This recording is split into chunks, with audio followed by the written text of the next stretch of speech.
arrancar, vamos a seguir con el Antiguo Testamento. La semana pasada, ¿sí?, terminamos con Josué, ¿sí? ¿Qué recuerdan? ¿De qué se trataba Josué? ¿Qué pasó? El sucesor, y era el líder que llevó al pueblo ¿a qué? A conquistar la tierra prometida, ¿sí? Vimos que este es un libro estratégico, ¿sí? Donde Dios les da las pautas para poder conquistar toda la tierra prometida, ¿sí? Pero habíamos visto de que Josué no había logrado terminar de conquistar toda la tierra, ¿sí? Se hace la repartición de las tierras por tribus, ¿sí? Y después cada tribu tenía que encargarse de terminar de conquistar la zona que le correspondía, ¿sí? Vemos que Josué muere, ¿sí? Pero a diferencia de Moisés, Josué no deja un sucesor, sino deja a alguien a la cabeza para que siga guiando al pueblo de Israel, ¿sí? Así que vamos a ir al material en la página 23 para leer y para adentrarnos un poco acerca del libro de Jueces. Bien, el autor de Jueces, el material dice que es anónimo, el tema es la apostasía y la liberación. Vamos al trasfondo. El libro de Jueces es el enlace histórico principal entre Josué y la época de los reyes de Israel. También habíamos dicho la semana pasada que estos gobiernos hasta este momento en Israel eran teocráticos. ¿Qué quiere decir? Que el que los gobernaba era directamente Dios, ¿sí? Tenía su representante, pero Dios era el que guiaba al pueblo. Entonces, los jueces se ubica entre estos gobiernos de Dios exclusivamente y después lo que va a venir el gobierno de los reyes, ¿sí? Las monarquías. El periodo de los jueces data desde 1375 a 1050 a.C., más de 250 años más o menos, cuando Israel fue una confederación de tribus. El libro deriva de su nombre de los individuos a quien Dios levantó periódicamente para guiar y liberar a los israelitas después de que ellos se habían descarriado y habían caído bajo la operación de vecinos extranjeros. Los jueces, se menciona 13 en este libro, provinieron de diferentes tribus y se desempeñaron como líderes militares y magistrados civiles. Con respecto a los jueces, ahora vamos a ir viendo en detalle estos 13 jueces que fueron levantándose, ¿sí?, para liberar de la opresión de los extranjeros sobre Israel. ¿Recuerdan por qué estaban siendo oprimidos por los extranjeros? ¿Qué orden había dado Dios con respecto a la gente que habitaba en ese lugar? Los tenían que matar a todos. Ahora cuando leamos la Biblia vamos a ver de que ellos no obedecen esta orden, los hacen como tributarios, entonces estos pueblos que fueron dominados empiezan a hacerse fuertes, se da vuelta la moneda, como quien diría, empiezan a ejercer poder sobre Israel y ahí es cuando el pueblo es oprimido, ¿sí? Entonces, para libertar a Israel de esta opresión, es que Dios levanta a estos jueces. Muchos tuvieron influencia solo dentro de su propia tribu, mientras que algunos sirvieron a todo el territorio de Israel. Samuel, considerado por lo general como el último de los jueces y el primero de los profetas, no se incluye en este libro. Vamos al párrafo que sigue. El libro registra y evalúa el periodo de los jueces desde la perspectiva del pacto. Moisés había profetizado que la opresión de las naciones extranjeras le sobrevendría a los israelitas como una de las maldiciones de Dios si se apartaban del pacto. El libro de Jueces subraya la realidad histórica de esta profecía. ¿Cuál es el propósito? Desde el punto de vista histórico, Jueces provee la crónica principal de la historia de Israel en la tierra prometida, desde la muerte de Josué hasta el tiempo de Samuel. En lo teológico, revela la decadencia espiritual y moral de las tribus después de que se establecieron en la tierra prometida. mostrando con claridad las adversas consecuencias que siempre ocurrían cuando Israel olvidaba su pacto con el Señor y se iba más bien en la dirección de la idolatría y la inmoralidad. ¿Sí? O sea, vamos a ver que en esta época del pueblo de Israel, ¿sí? Es una época oscura y de una moralidad muy baja, ¿sí? Lo vamos a ir leyendo en la palabra de Dios. Así que vamos a adentrarnos en el libro de Jueces.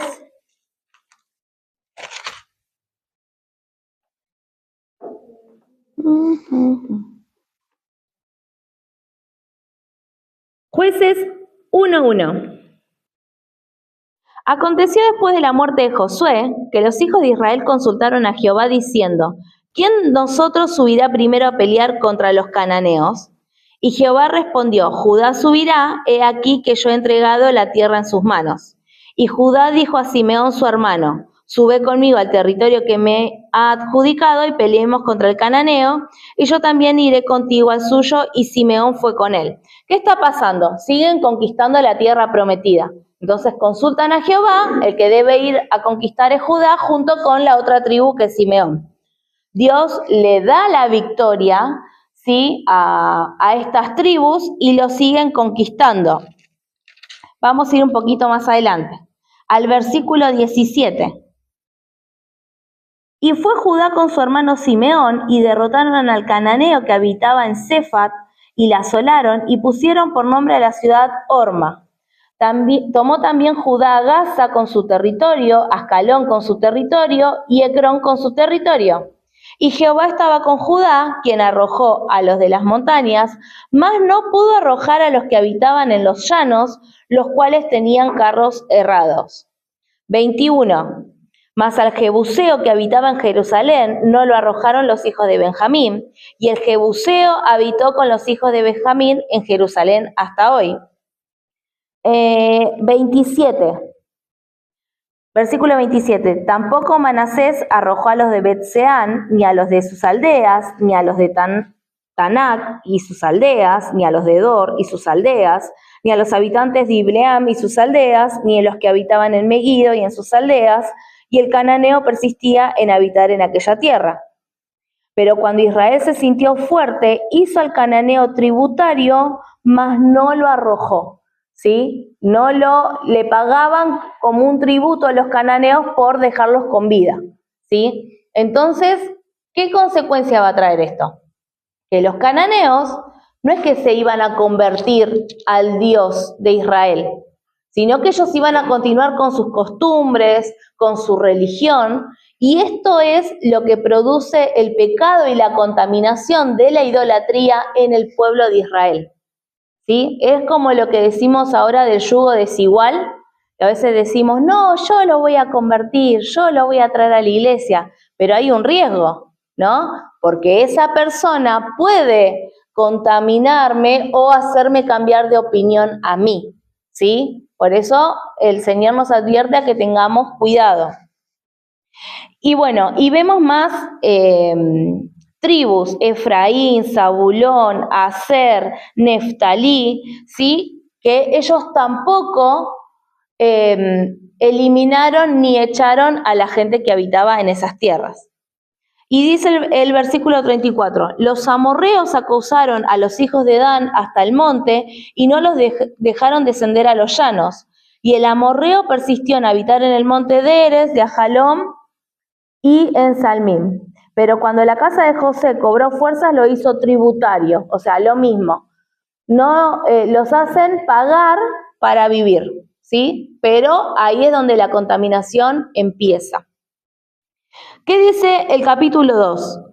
El ángel de Jehová subió de Gilgal a Boquim y dijo, yo los saqué de Egipto y los introduje en la tierra de la cual había jurado a sus padres diciendo, no invalidaré jamás mi pacto con ustedes, con tal que ustedes no hagan pacto con los moradores de esta tierra, cuyos altares han de derribar, mas ustedes no han atendido a mi voz. ¿Por qué han hecho esto? Esto es algo que Jehová Dios, si acá dice el ángel de Jehová, que hizo un pacto con Israel, ¿sí? Que ellos debían sacar a esos moradores de la tierra. Pero dice que al no hacerlo así, como que el Señor les reclama, ¿por qué hicieron esto? ¿Cuál va a ser la consecuencia? Por tanto, yo también digo, no los echaré delante de ustedes, sino que serán azotes para vuestros costados y sus dioses les serán tropezadero, ¿sí? Dios estaba permitiendo que estas comunidades, ¿sí? Estos pueblos, habitaran en medio de Israel. ¿Pero para qué? Para que ellos pudieran aprender y supieran que las consecuencias que iban a sufrir por no haber hecho caso al pacto que habían hecho con Jehová, ¿sí? ¿Y qué pasa? Cuando nosotros pagamos consecuencias, obviamente nos damos cuenta de nuestro error y nos arrepentimos. Eso es lo que buscaba Jehová con su pueblo, de que se arrepienta y volviera a él. Pero ¿qué pasa? Le voy a pedir a alguien que me lo lea.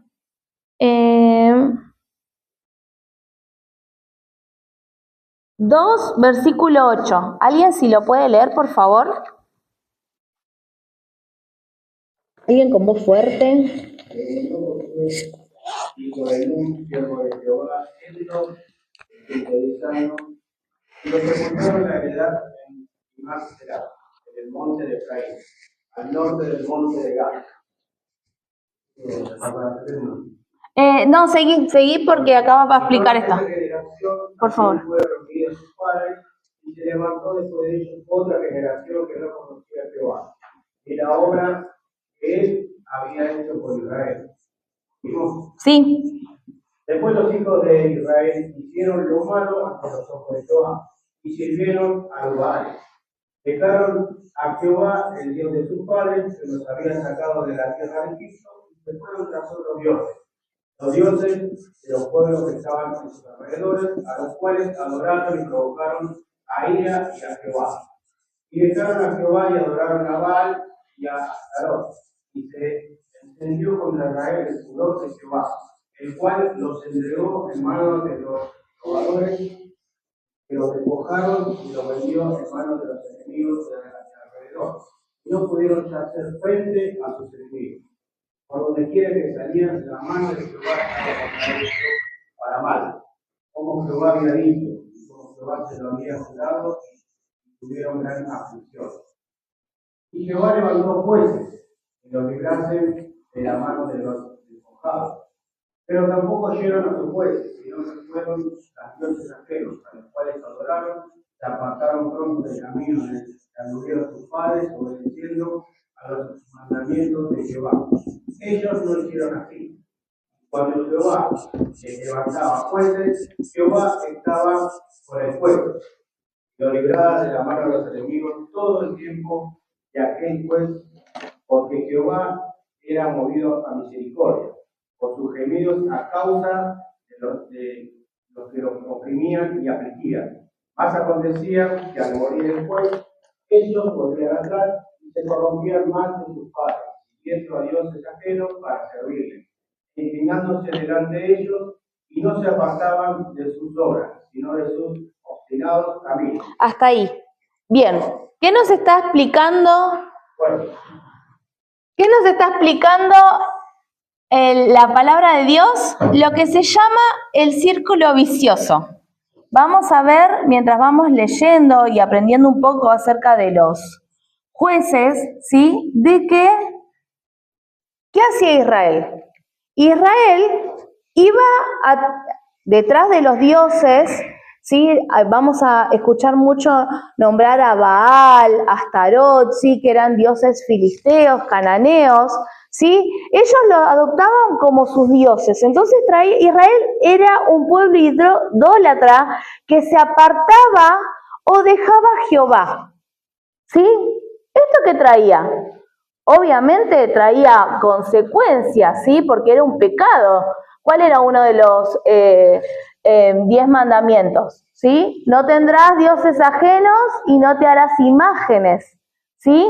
Entonces, el pueblo de Israel ya estaba rompiendo 2 leyes de los 10 mandamientos. Entonces, ¿qué hacía Jehová? los entregaba en manos de sus enemigos. Y como el pueblo estaba siendo oprimido por estos pueblos enemigos, ¿a quién volvían? A Jehová. Clamaban. Y acá la palabra de Dios nos dice que Dios se conmueve por los gemidos de su pueblo. Si es movido a misericordia, no los puede dejar sufrir. Entonces dice que Dios levanta a un juez o libertador que ellos se van a enfrentar a estos pueblos, ¿sí? Ahora vamos a ver de que hay distintos tipos de jueces, ¿sí? Entonces ellos los libran de las manos de los enemigos, ¿sí? Y en este tiempo que está el juez, ellos están bien con Dios, ¿sí? Pero ¿qué pasa? Cuando muere el juez, ellos nuevamente se vuelcan a los dioses. Y esto es algo que constantemente se ve a lo largo de todo el libro de Jueces. ¿Se entiende lo que es llamado el círculo vicioso? Vamos a leer unos versículos más.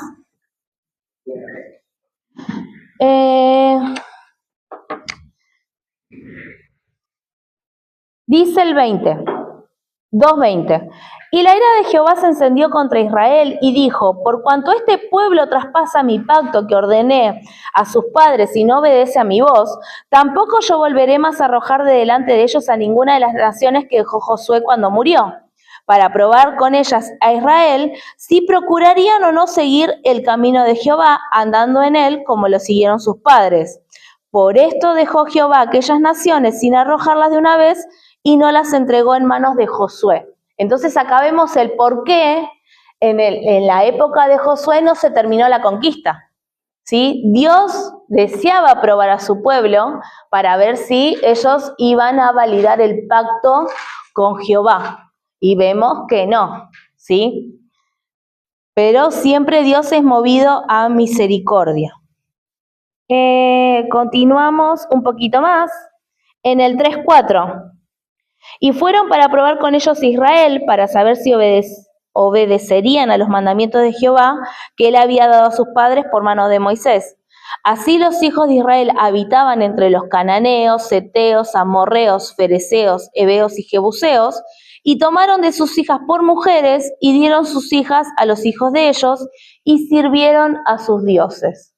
¿Sí? Habíamos dicho que Israel iba a ser un pueblo apartado, un pueblo escogido, un pueblo de que no tenía que mezclarse con otras naciones, ¿sí? Y acá, sin embargo, nos está diciendo de que incluso entregaban a sus hijas, ¿sí? Entonces, acá estamos empezando a ver la decadencia moral y espiritual de Israel, ¿sí? Bien, vamos a empezar con la época de los jueces, ¿sí? Yo voy a ir anotando un poquito para que vean cuáles son. El primer juez es Otoniel. ¿Quién era Otoniel? La palabra de Dios se cuenta un poco la historia de Otoniel acá en Jueces y también en Josué durante la conquista, ¿sí? Volvemos un poquito atrás. ¿Recuerdan a Caleb, uno de los dos espías que tiraron buena onda en la tierra prometida? Bueno, Caleb fue a tomar una tierra, ¿sí? Y como era una tierra vasta, había una ciudad, y él dijo: quien tome esta ciudad, yo le voy a dar mi hija. ¿Quién fue a conquistar esa ciudad? Otoniel, ¿sí? Otoniel era sobrino de Caleb, ¿sí? Era el hijo del hermano menor de Caleb. Y Otoniel dice de que le pide a la hija de Caleb, le dice: ya que tu papá te va a dar esta ciudad, pedile fuentes de agua, pedile un don, pedile más. No se conformaba Otoniel. Ya tenía una re ciudad y tenía también a la hija de Caleb y él quería fuentes de agua. Y dice que Caleb se lo concedió. Pero ese es como el antecedente de la historia de Otoniel. Vamos a ver qué nos dice la palabra de Dios. Estamos en 3:7. Gracias. Hicieron pues los hijos de Israel lo malo ante los ojos de Jehová y olvidaron a Jehová su Dios y sirvieron a los Baales y a las imágenes de acera. Y la ira de Jehová se encendió contra Israel y los vendió en manos de Cusaim-Risataim, rey de Mesopotamia, y sirvieron los hijos de Israel a Cusaim-Risataim 8 años. Entonces clamaron los hijos de Israel a Jehová, y Jehová levantó un libertador a los hijos de Israel y los libró. Esto es a Otoniel, hijo de Cenaz, hermano menor de Caleb. Y el espíritu de Jehová vino sobre él, y juzgó a Israel, y salió a batalla, y entregó en su mano a Cusaim-Risataim, rey de Siria, y prevaleció su mano contra Cusaim-Risataim. Y reposó la tierra 40 años, y murió Otoniel, hijo de Cenaz. ¿Sí? Entonces vemos acá a Otoniel como un libertador y un conquistador del pueblo de Israel. ¿Sí? Dice que fueron oprimidos 8 años, el pueblo de Israel clama a Jehová, Jehová levanta a Otoniel, ¿sí? Y dice que después de eso tiene 40 años de paz. ¿Se va entendiendo un poco el círculo? Bien, vamos con el que sigue. 12. Volvieron los hijos de Israel a hacer lo malo ante los ojos de Jehová, y Jehová fortaleció a Eglón, rey de Moab, contra Israel, por cuanto había hecho lo malo ante los ojos de Jehová. Este juntó consigo a los hijos de Amón y a los de Amalec, y vino e hirió a Israel, y tomó la ciudad de las palmeras. Y sirvieron los hijos de Israel a Eglón, rey de los Moabitas, 18 años. Y clamaron los hijos de Israel a Jehová, y Jehová les levantó un libertador, a Od, hijo de Gera, benjamita, el cual era zurdo. Y los hijos de Israel enviaron con él un presente a Eglón, rey de Moab. ¿Qué está pasando acá con Od? ¿Sí? Están siendo oprimidos por este pueblo que se habían unido, ¿sí? Y dice que Od era zurdo. Israel va a llevarle un presente a este rey. Entonces, cuando se presenta ante el rey, la palabra de Dios nos cuenta que Od le dice: tengo que contarte algo.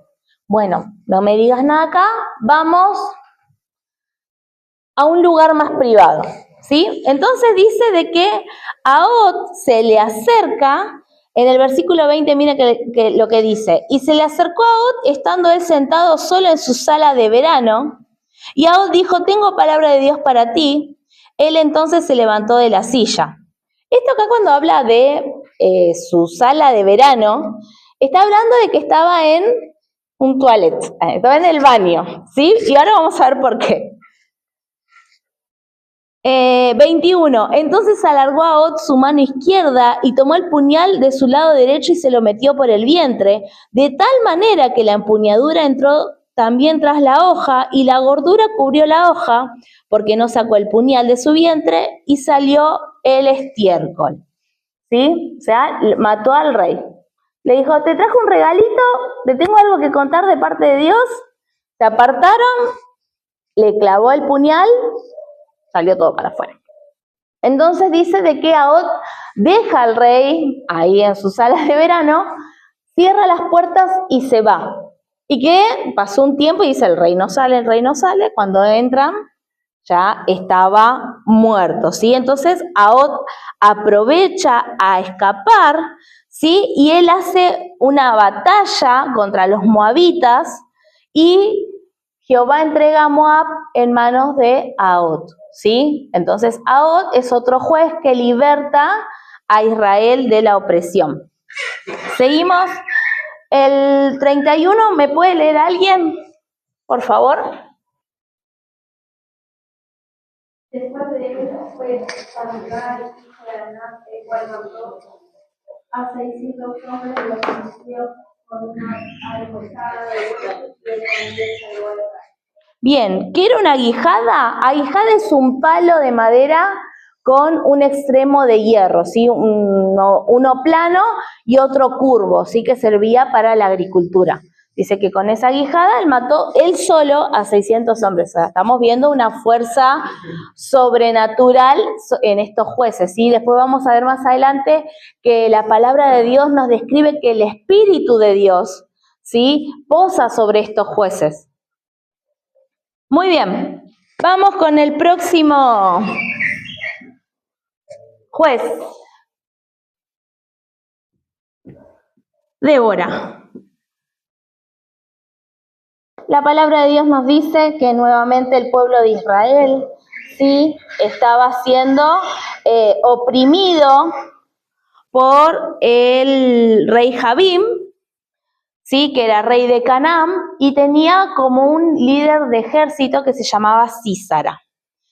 Entonces, nuevamente Israel clama a Jehová, sí, y dice de que él, en ese tiempo, gobernaba una profetisa, una mujer llamada Débora, ¿sí?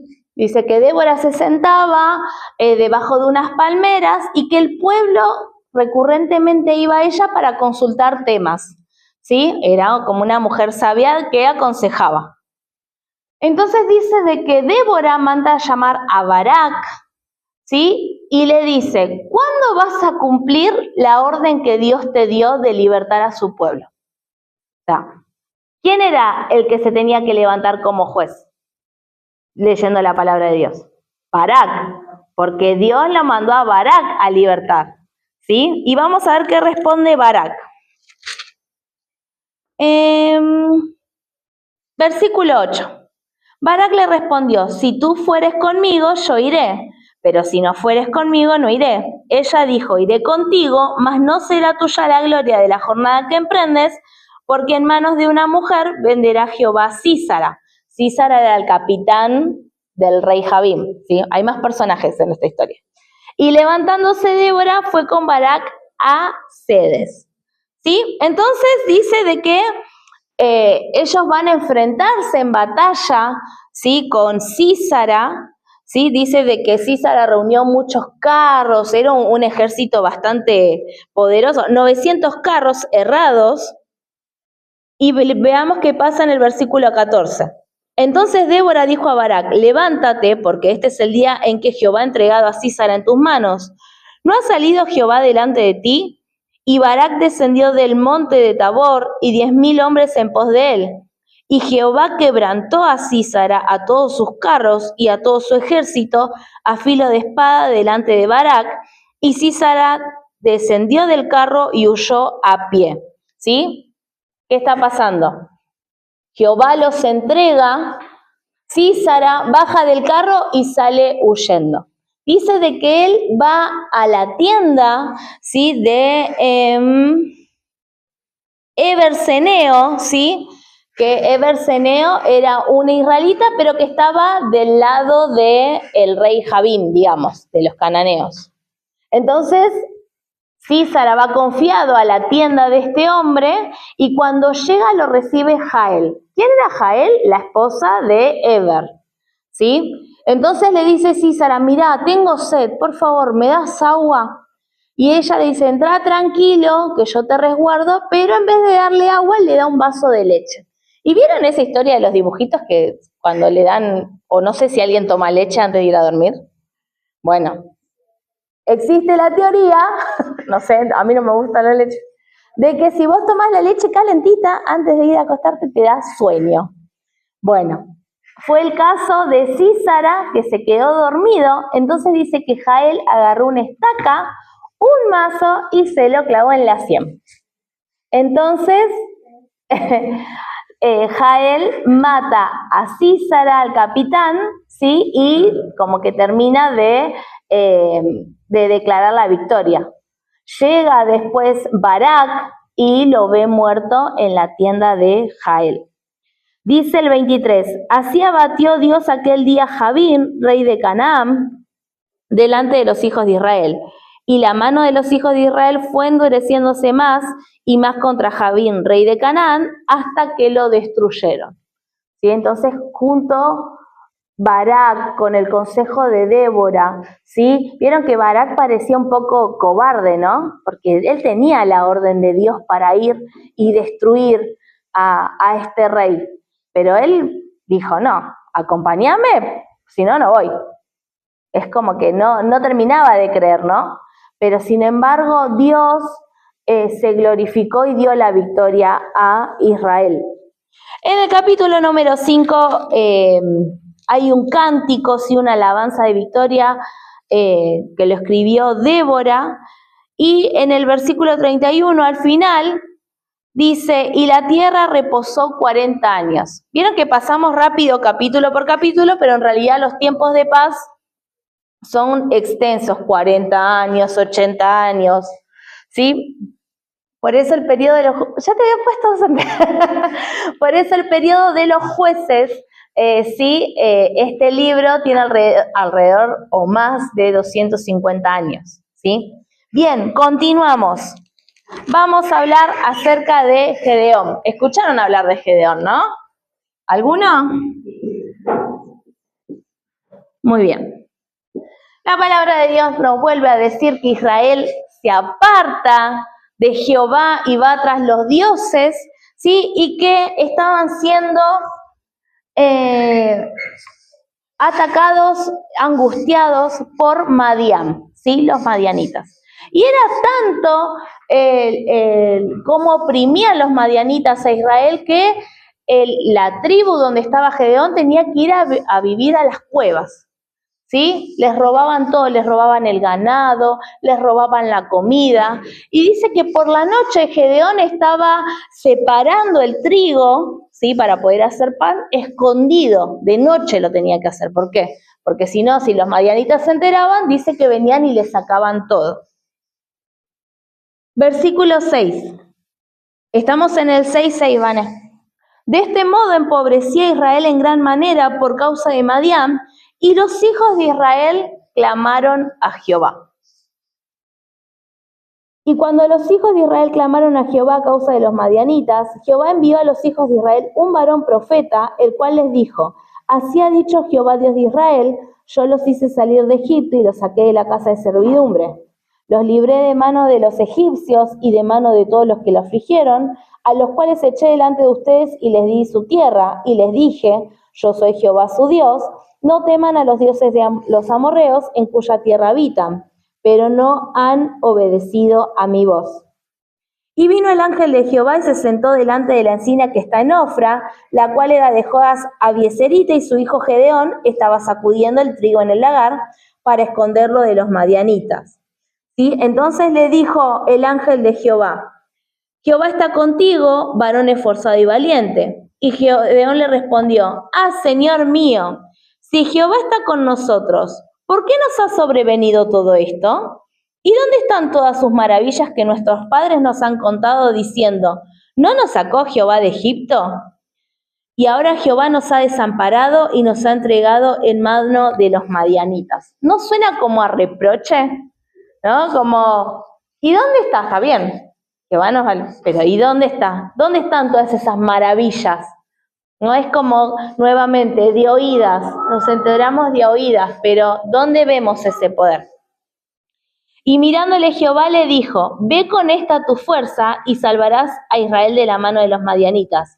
¿No te envío yo? Menos mal que a veces Dios no hace caso a nuestros reproches ni a nuestras excusas, ¿no? Como diciendo, él no vio todo ese reproche, él vio la fuerza de Gedeón. Le dijo, anda con esta tu fuerza, ¿no te envío yo acaso? Entonces ahí empiezan las excusas de Gedeón. Le dice, ¿cómo voy a salvar yo a Israel si soy el menor de la familia más chiquita de Benjamín? Si nosotros somos pobres, ¿cómo lo voy a hacer? Jehová le dijo, ciertamente yo estaré contigo y derrotarás a los madianitas como a un solo hombre. Entonces Gedeón edifica un altar, ¿sí? Y dice que Jehová le manda a que derribe, ¿sí? los altares que tenía en su propia casa, incluso su padre tenía dioses, altares a los dioses de ese lugar. Y dice de que Gedeón no lo hace durante el día, sino que espera de noche a realizar esto. Al día siguiente, los habitantes de ese lugar dicen, ¿quién tiró todos los altares? Entonces van y lo acusan. Fue Gedeón. 6:32.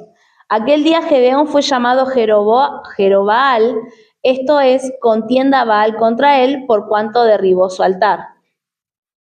Pero todos los madianitas y amalecitas y los del oriente se juntaron a una y pasando acamparon en el valle de Jezreel.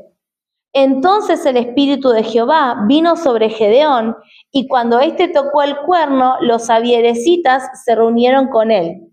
Entonces, ¿qué pasa ahí? Dice que el espíritu de Dios vino sobre Gedeón, que él solamente tocó un cuerno y que ahí fueron reunidas dos de las tribus, ¿sí? Una era Manasés, ¿sí? A Zabulón, Aser y a Neftalí, ¿sí? Se unieron para poder combatir a los madianitas, ¿sí? Entonces, ahí la palabra de Dios nos cuenta de que Gedeón empieza a pedir señales a Dios, ¿sí? La Biblia nos habla de que Gedeón pone un vellón, ¿sí? A la madrugada, ¿sí? Y le dice de que al otro día solamente el rocío caiga en el vellón y que la tierra de alrededor esté totalmente seca. Pasa esto y dice que Gedeón aprieta el vellón y que cae agua, ¿sí? Demostrando el poder de Dios, porque, o sea, esto es algo lógico. Cuando nos levantamos a la mañana, por el rocío está todo mojado. No es que hay una cosita así y otra no. Y dice Gedeón, no te enojes, mi señor. Vamos a hacerlo ahora al revés, que el vellón esté seco y que la tierra esté totalmente mojada, y Jehová en su misericordia así lo hace, ¿sí? Y le demuestra que él está con él. Entonces empiezan a prepararse para la guerra, para los madianitas.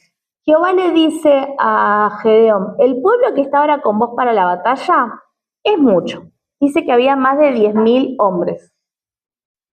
Hay que reducirlo, no sea que si ganan, el pueblo se atribuya la gloria y digan, nosotros con el poder de nuestra fuerza vencimos a los madianitas. Entonces dice que Gedeón les pregunta a todos, el que tiene miedo, si quiere se puede ir a su casa. No nos vamos a enojar, no nos vamos a ofender, no lo vamos a tratar de cobarde. Y dice que en ese momento se fueron, a ver, acá creo que lo dice, 22.000 y quedaron 10, era al revés, ¿cómo?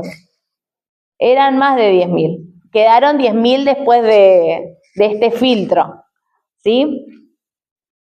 Vamos al versículo 4. Y Jehová dijo a Gedeón, aún es mucho el pueblo, llévalos a las aguas y allí te los probaré.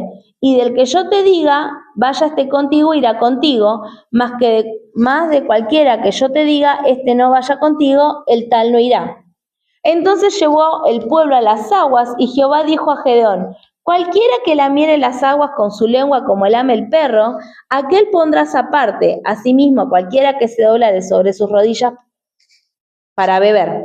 Y fue el número de los que lamieron, llevando el agua con la mano a su boca, 300 hombres, y todo el resto del pueblo se dobló sobre sus rodillas para beber las aguas.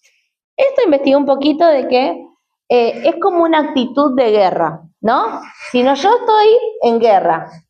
Imaginémonos, ¿no? Los soldaditos con las mochilitas y todo.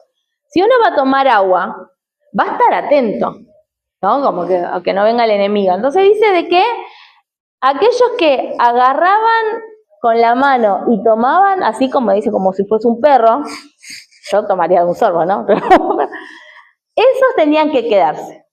Pero dice que hubo 9.700 personas que se relajaron, me arrodillo, me agacho y voy directamente al agua.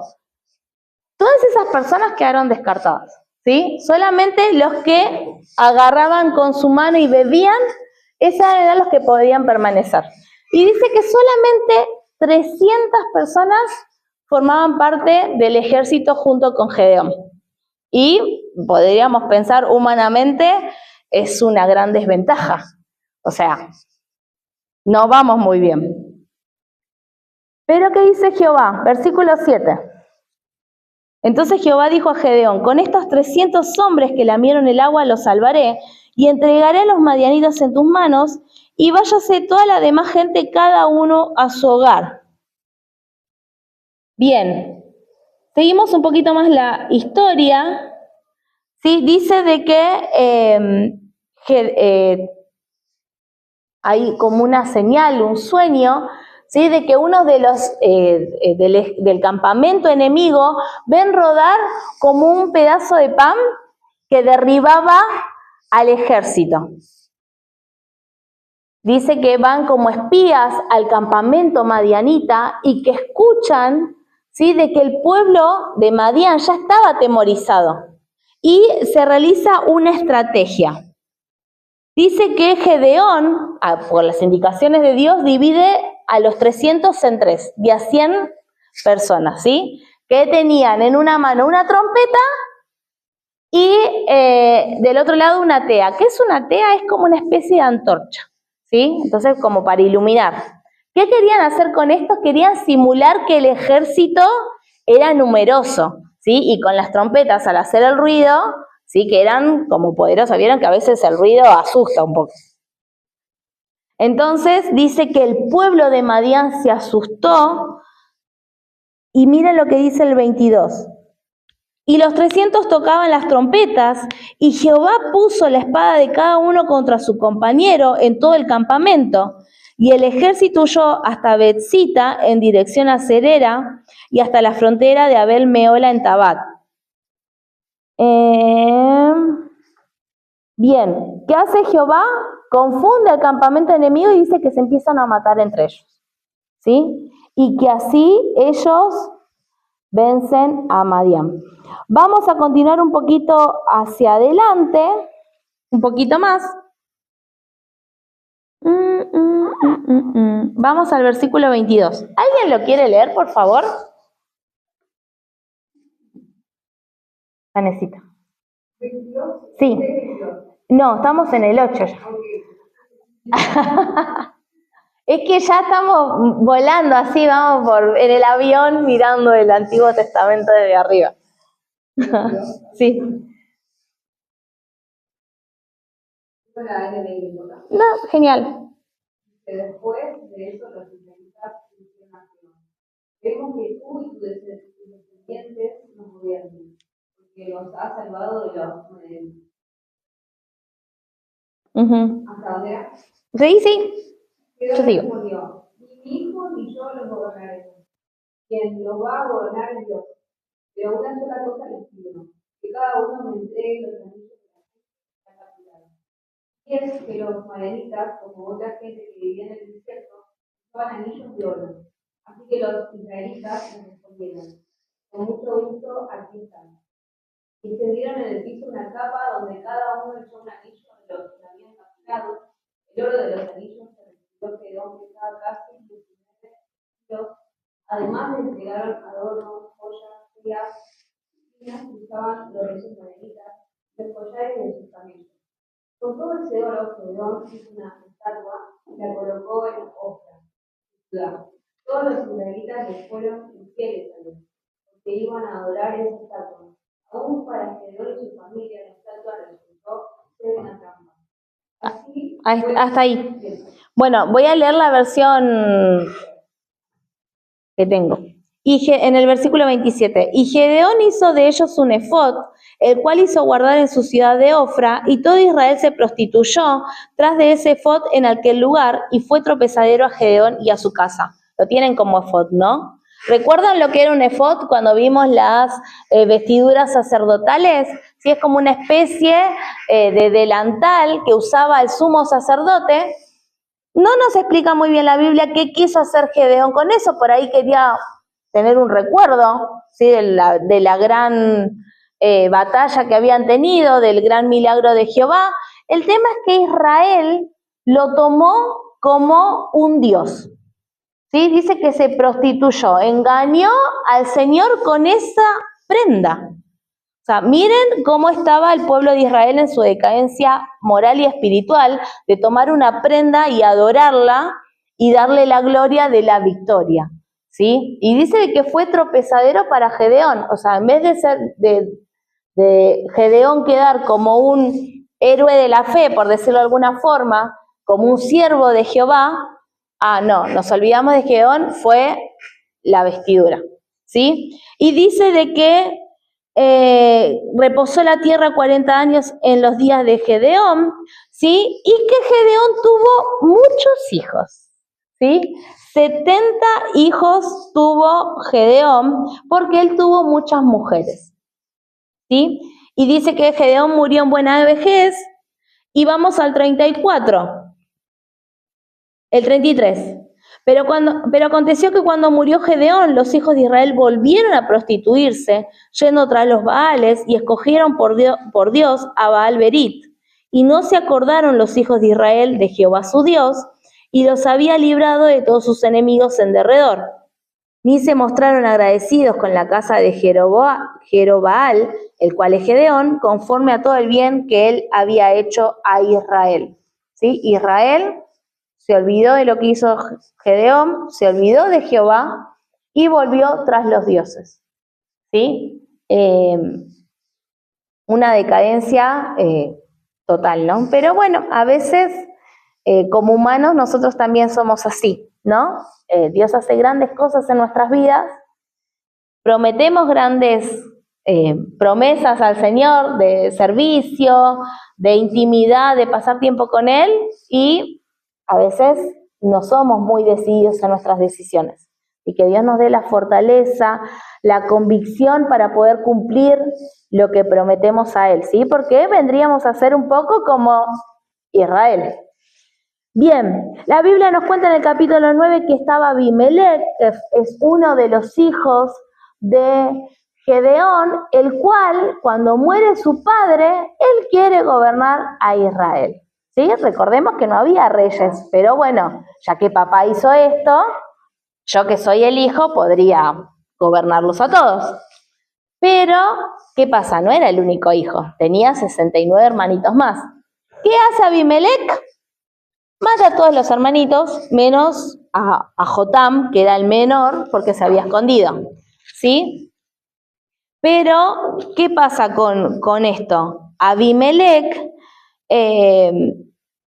paga consecuencias por haber matado a sus hermanos. O sea, él ambicionaba el poder, ¿sí?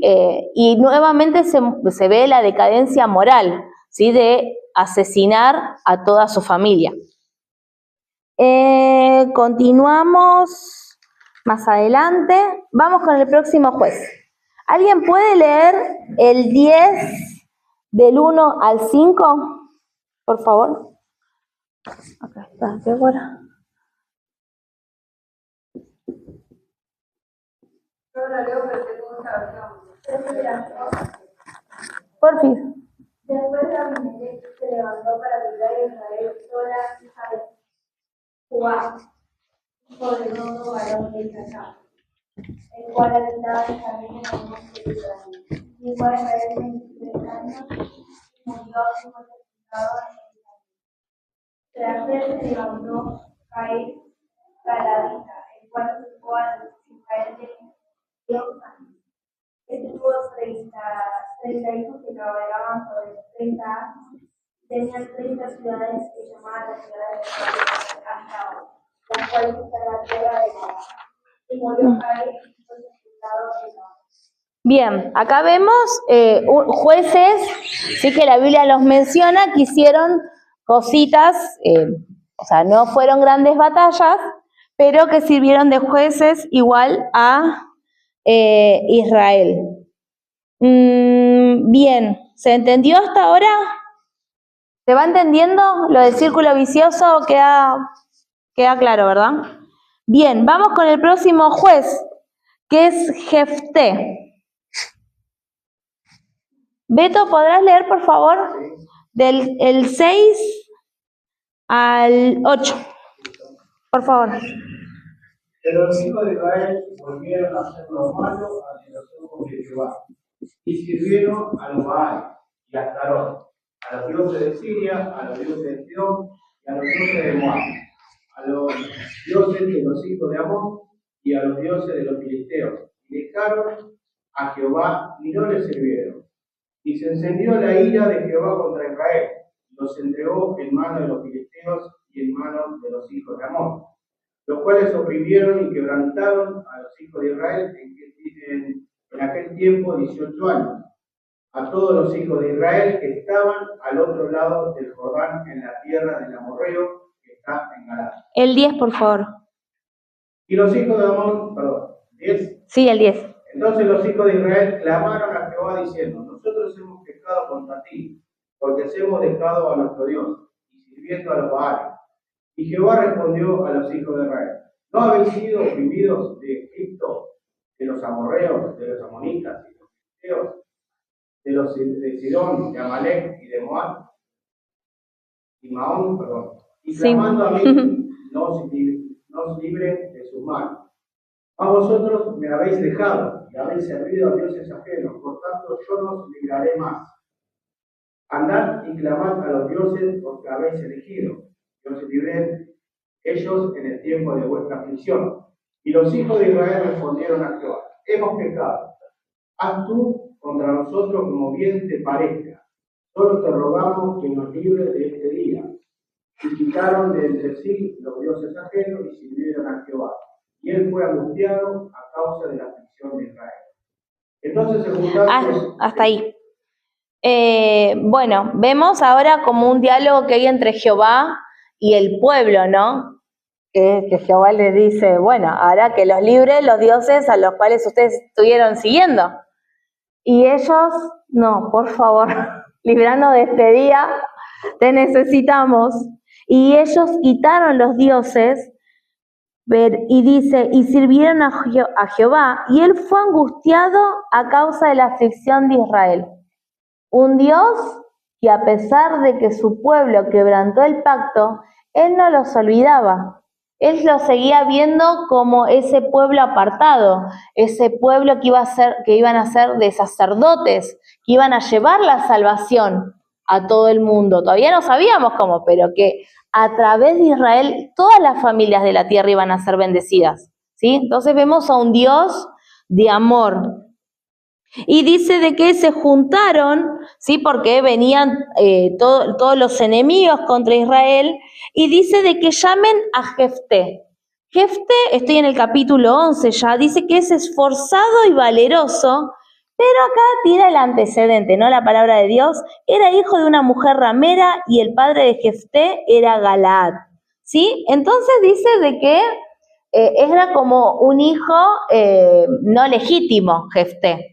¿Sí? Entonces dice que los hermanos de Jefté, los herederos, por decirlo de alguna forma, lo desechan, sí, los de sangre, muy bien, ¿sí? Y dice que él huye de sus hermanos, ¿sí? Como que lo desprecian y lo echan. Entonces, después de todo esto, dice que los moradores de Israel lo llaman a Jefté porque lo necesitaban. Y ahí Jefté le dice, pero ustedes ahora me necesitan, ¿no soy yo el menor? Dice el versículo 11, entonces Jefté vino con los ancianos de Galaad y el pueblo lo eligió por su caudillo y jefe, y Jefté habló todas las palabras delante de Jehová en Mizpa. Vamos al 17. Entonces Israel envió mensajeros al rey de Edom, diciendo, yo te ruego que me dejes pasar por tu tierra, pero el rey de Edom no los escuchó. Envió también al rey de Moab, el cual tampoco quiso, se quedó por tanto Israel en Cades. ¿Qué está pasando acá? ¿Sí? Dice de que Jefté empieza a hablar con los amonitas, ¿sí? Y le dicen, ¿por qué está pasando esta guerra? ¿Recuerdan cuando el pueblo de Israel empieza a moverse por el desierto hacia la tierra prometida y quiere pasar por Edom y Edom le dice que no? Bueno, le está recordando eso. Y después dice que cuando fueron para el norte, que estaba el rey Sehón y Og, ¿sí? Que ellos conquistan esas tierras, que después quedan para las 2 tribus y media. No sé si recuerdan. Bueno, entonces es lo que está haciendo Jefté. Le está diciendo, estas tierras nos pertenecen porque Jehová nos las entregó. Nosotros queríamos pasar pacíficamente, pero ustedes hicieron guerra contra nosotros. 23. Así que lo que Jehová Dios de Israel despolló al amorreo delante de su pueblo de Israel, ¿pretendes tú apoderarte de él? Entonces, en el 30, y Jefté hizo voto a Jehová diciendo, si entregares a los amonitas en mis manos, presten atención a esto, cualquiera que saliere de las puertas de mi casa a recibirme cuando regrese victorioso de los amonitas, será de Jehová y lo ofreceré en holocausto. Y fue Jefté hacia los hijos de Amón para pelear contra ellos, y Jehová los entregó en su mano. 34. Entonces volvió Jefté a Mizpa, a su casa, y aquí su hija, que salía a recibirle con panderos y danzas, y ella era sola, su única hija, no tenía fuera de ella hijo ni hija. ¿Qué está pasando acá? Acá Jefté hace un voto apresurado. ¿Vieron que habíamos dicho que en la época del Antiguo Testamento cuando uno hacía voto no necesitaba algo contractual, que la palabra tenía la validación y el respaldo? No es como ahora, yo te prometo que voy a ir al gimnasio. En esa época, si uno prometía ir al gimnasio, tenía que ir, ¿no? Es un ejemplo banal, pero bueno. La palabra tenía respaldo. Entonces dice de que Jefté hace un voto apresurado a Jehová. Tenemos un alumno nuevo. Hace un voto apresurado a Jehová y le dice, si cuando regrese victorioso, ¿sí?, de vencer a los amonitas, el primero que salga de mi casa, lo voy a sacrificar a Jehová. Dios entrega a los amonitas. ¿Quién sale de la casa? La hija. Encima re contenta. ¿Vieron? ¿Te imaginan? Lo ve chiquito cuando viene el papá de trabajar. Papá. Bueno, ella era un poco más grande, pero contenta porque el papá había ganado una gran batalla, había libertado a Israel. Y dice que ahí Jefté rompió sus vestiduras, entró en llanto, en depresión, y le contó lo que había hecho a la hija. Y la hija le dijo, si vos se lo prometiste a Jehová, lo tenés que cumplir. Entonces, lo único que le pide la hija a Jefté es ir a llorar su virginidad al monte, o sea, porque no se había casado ni nada. Le da 2 meses y Jefté debe cumplir con lo que le prometió a Jehová. Por eso, al momento de hacer voto, al momento de hacer pacto con Dios, ¿sí?, pensémoslo bien. No dejemos de hacerlo, pero tomémoslo con cautela, con la seriedad que merece, ¿sí? Muy bien. Vamos al 12:7. Y Jefté juzgó a Israel 6 años, y murió Jefté Gaaladita, y fue sepultado en una de las ciudades de Galaad. Muy bien. ¿Qué hora es? Seguimos un poquito más. ¿Alguien puede leerme, por favor, del 8 al 15?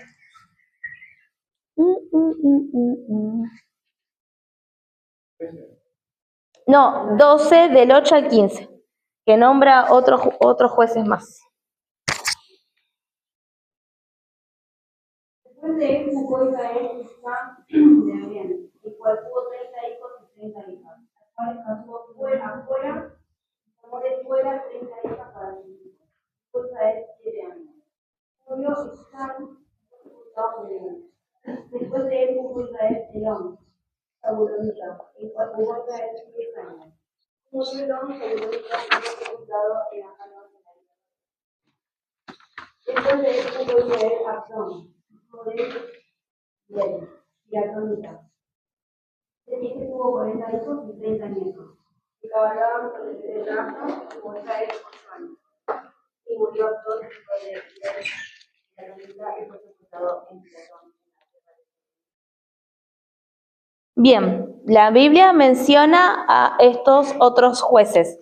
Y antes de continuar, ahí yo ya les spoileé el último que vamos a ver, Sansón, ¿sí? Ahí los conté, 4, 5, 6, 7, 8, 9, hay 12, vieron que en el material nos decía 13, pero el que no mencionamos acá es Samuel, ¿sí? Que habíamos dicho que Samuel era el último juez y el primer profeta de Israel, ¿sí? Pero los que vamos acá son estos 12.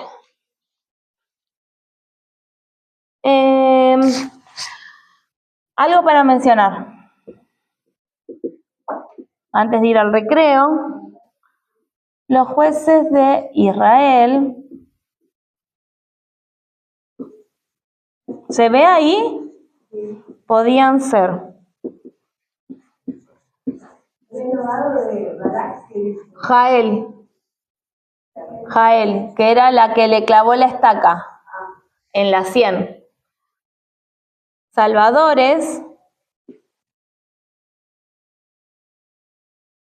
y redentores, como Gedeón. Voy a ir poniendo los ejemplos, ¿sí?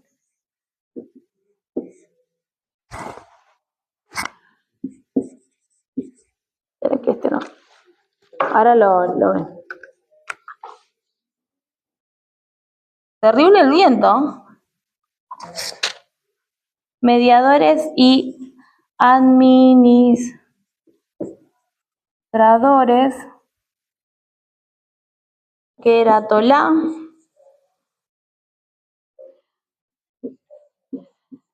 proveedores de descanso y paz,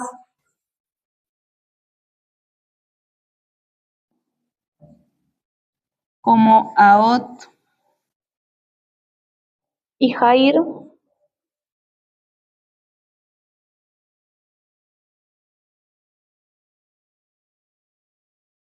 rudos y fuertes, como Jefté,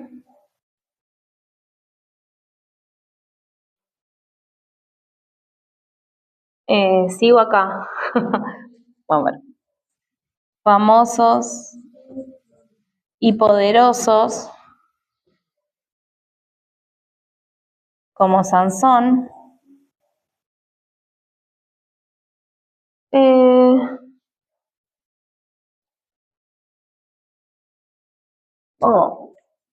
O no tan famosos y trabajadores,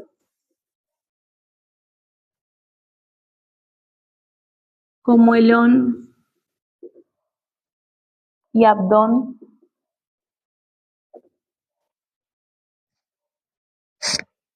Líderes de la nación,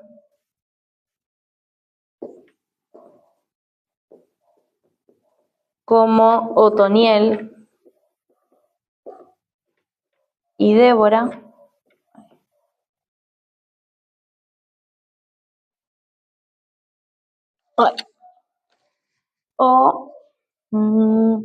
Bueno, de acá, ahora corro la silla.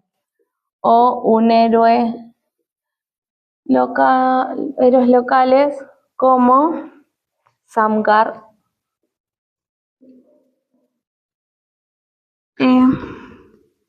Ibsam. ¿Se entiende? Sí, que los jueces, cuando Jehová los levantaba, era de acuerdo a lo que el pueblo estaba sufriendo. Por eso había algunos que eran más a toda la nación o algunas ciudades, algunas tribus, vieron que eran de distintas tribus también, cada uno de ellos. Así que esto es algo más para tener en cuenta, ¿sí? O que eran sabios y consejeros como lo hacía Débora también. ¿Se entendió? Vamos con Sansón. Agarre la Biblia. ¿Qué nos cuenta la Biblia acerca de Sansón? Estamos en el capítulo 13, ¿sí? Dice la palabra de Dios en el 13:1: los hijos de Israel volvieron a hacer lo malo ante los ojos de Jehová, y Jehová los entregó en manos de los filisteos por 40 años. Y había un hombre de Zorá, de la tribu de Dan, el cual se llamaba Manoa, y su mujer era estéril y nunca había tenido hijos. A esta mujer apareció el ángel de Jehová y le dijo: he aquí que tú eres estéril y nunca has tenido hijos, pero concebirás y darás a luz un hijo. Ahora pues, no bebas vino ni sidra, ni comas cosa inmunda. Pues he aquí que concebirás y darás a luz un hijo, y navaja no pasará sobre su cabeza, porque el niño será nazareo a Dios desde su nacimiento, y él comenzará a salvar a Israel de manos de los filisteos. ¿Sí? Entonces vemos que desde su concepción, ¿sí?, la madre ya tiene que cuidarse porque este bebé que va a nacer de una mujer estéril, o sea que va a ser un milagro, va a ser apartado para Dios, ¿sí? ¿Qué es lo que estaba pasando acá? ¿Se acuerdan lo que era el voto nazareo? Lo habíamos visto. Sí, muy bien. ¿Qué? No. Eran 3 puntos, ¿sí? Que no tenía que pasar navaja sobre su cabeza, sobre su barba, no tenía que tocar cosas inmundas o muerto, ¿sí? Y que no tenía que tomar nada ni comer nada del fruto de la vid, ¿sí? El vino, ni nada de eso. Dice la palabra de Dios de que Dios ya lo estaba apartando, ¿sí?, para este voto nazareo, y que ella va y se lo cuenta a su esposo, y como medio que no le cree, entonces el ángel de Jehová se vuelve a aparecer, cuando ella estaba en el campo, va corriendo a contarle a su marido, entonces el ángel de Jehová, cuando ve al marido, a Manoa, ¿sí?, le dice que sí, de que es así, que va a concebir un hijo su esposa. Entonces ellos ahí hacen una ofrenda a Jehová y vamos al 24. Y la mujer dio a luz un hijo y le puso por nombre Sansón, y el niño creció y Jehová lo bendijo, y el espíritu de Jehová comenzó a manifestarse en él en los campamentos de Dan, entre Sora y Estaol. Bien, ¿qué podemos decir un poquito acerca de Sansón? Vamos a ver ahora, mientras leemos un poco acerca de la vida de Sansón, de que Sansón es un poco irresponsable con el llamado y el don que le da Dios, ¿sí? Vamos a ver de que hay muchas cosas de leyes con respecto al pueblo de Israel que él las pasa por alto, ¿sí? No hay que mezclarse con mujeres extranjeras. ¿A quién le gustan a Sansón? Las chicas de afuera le gustan a Sansón, le gustan las filisteas, eran como su debilidad, ¿sí? Después, no tenía que tocar animal muerto. ¿Qué hace Sansón? Toca un animal muerto, ahora lo vamos a leer después del recreo. No solamente eso, sino que come de algo que está en el animal muerto, ¿sí? Entonces, vemos de que Sansón es irresponsable, que desprecia el llamado de Dios, pero el amor de Jehová por su pueblo, ¿sí?, y nos da también una pauta de la misericordia y el amor de Dios, de que cuando tiene que cumplir los propósitos, ¿sí?, Él los cumple. ¿Por qué? Porque Él quiere que su pueblo y sus hijos se arrepientan y que le obedezcan conforme a su voluntad, ¿sí? Vamos a ver un poco que Sansón es realmente un poco egoísta con respecto a esto, pero sin embargo es un instrumento de Dios como juez sobre Israel, ¿sí? Bueno, vamos al recreo. Bueno, ¿seguimos? Bueno, estamos con el juez, ¿sí?, Sansón. Habíamos dicho de que el nacimiento de él fue milagroso, su mamá era estéril, también fue apartado desde el vientre de su madre, tenía el voto de el nazareo. Entonces, y habíamos mencionado recién de que a él le gustaban las mujeres extranjeras, ¿sí? Entonces dice la palabra de Dios en el capítulo 14, ¿sí?, de que Sansón va a una ciudad llamada Timnat, ¿sí?, y que él ve a una mujer, ¿sí?, filistea. Entonces va y le dice a los padres: yo quiero esta mujer para mí, denmela. Y los papás le dicen: pero no hay de las hijas de tus hermanos una mujer de la que puedas escoger. No, yo quiero esta. Entonces dice que él se adelanta para ir hasta esta ciudad Timnat, y dice que un joven león sale en el camino rugiendo y él lo mata, ¿sí?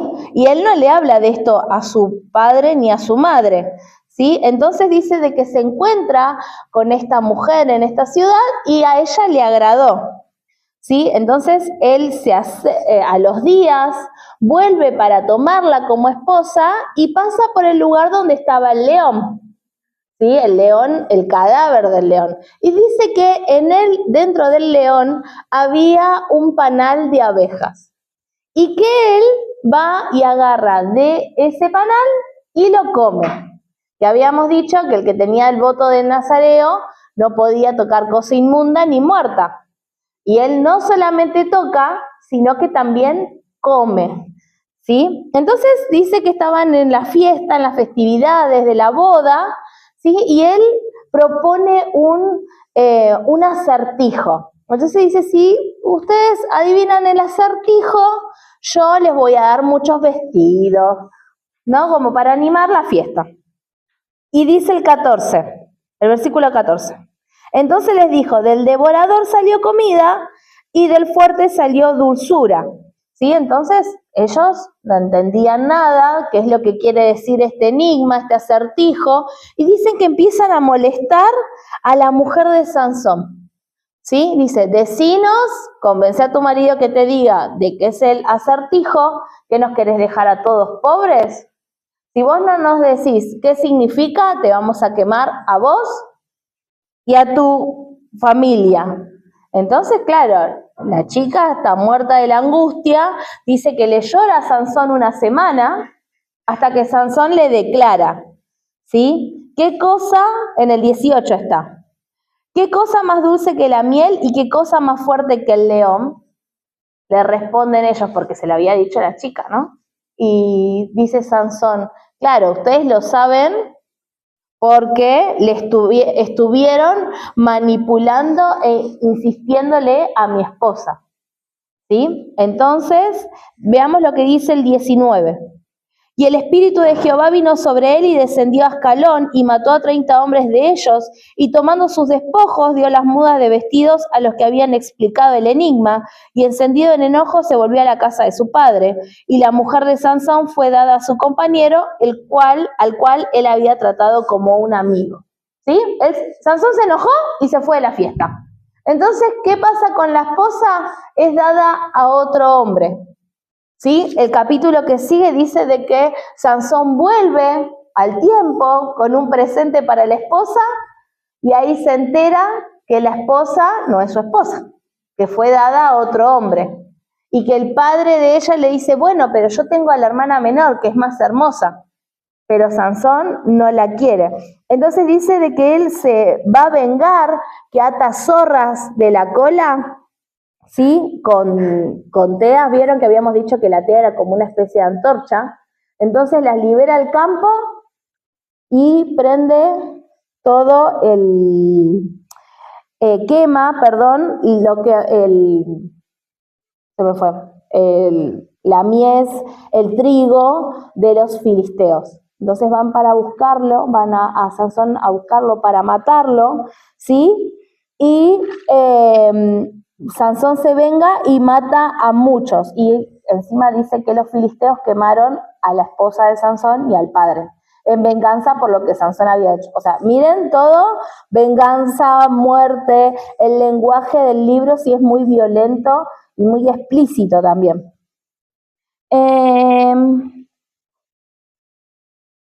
El versículo 14. Y así que vino hasta Lehi, los filisteos salieron gritando a su encuentro, pero el espíritu de Jehová vino sobre él, y las cuerdas que estaban en sus brazos se volvieron como lino quemado con fuego, y las ataduras se cayeron de sus manos. Y hallando una quijada de asna fresca aún, extendió la mano y la tomó, y mató con ella a 1000 hombres. ¿Sí? Anteriormente, la palabra de Dios cuenta de que Sansón se va a refugiar a una cueva, los filisteos van a buscarlo, ¿sí? Y dice que los mismos israelitas atan a Sansón y lo entregan a los filisteos. Esta parte que dice que el espíritu de Jehová viene sobre Sansón y que esas cuerdas son como hilos, ¿sí? Ante la fuerza sobrehumana que tenía Sansón. Bien, continuamos más adelante, ¿sí? Dice que Sansón fue a Gaza y allá se enamora de una mujer filistea llamada Dalila. ¿La conocen la historia de Dalila? Dalila es contactada por los principales de los filisteos y le dicen, te vamos a pagar mucho dinero si descubrís cuál es el secreto de la fuerza de Sansón.